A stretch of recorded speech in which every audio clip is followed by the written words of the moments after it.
মহাবিশ্বের অজানা বিষয়গুলোকে জানতে এবং জানাতে নিয়মিতভাবে কাজ করে যাচ্ছেন বিজ্ঞানীরা। আর তাই তো আপনাদের জন্য গত সপ্তাহে বিজ্ঞান জগতে ঘটে যাওয়া বেশ কিছু গুরুত্বপূর্ণ ঘটনা এক ঝলকে।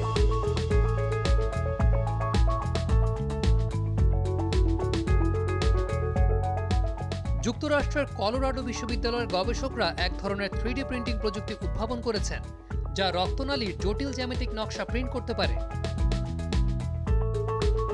এই প্রক্রিয়ার মাধ্যমে একটি কৃত্রিম ধমনী ও অঙ্গপ্রত্যঙ্গের কোষ তৈরি করা যাবে, যা উচ্চ রক্তচাপ এবং হৃদরোগের মতো সমস্যায় কাজে লাগানো যাবে। কিউসিডি নামের একটি টেকনিক ব্যবহার করে প্রোটনের ভর বের করেছেন বলে দাবি করছেন বিজ্ঞানীরা। প্রোটন কণা ক্ষুদ্র কোয়ার্কের মাধ্যমে তৈরি হয়, যা কিনা প্রোটনের ভর তৈরি করে। কোয়ার্কের সংখ্যা পরিমাণে এতই নগণ্য যে তা পরিমাপই করা যায় না।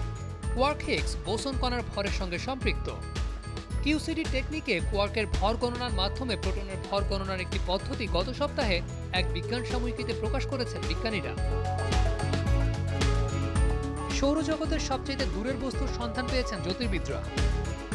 ফার আউট নামের এই মহাকর্ষীয় বস্তুটি আমাদের সূর্যকে প্রদক্ষিণ করছে। ফার আউটের দৈর্ঘ্য 400 কিলোমিটার এবং প্রস্থে বামন গ্রহ সেরেসের অর্ধেক।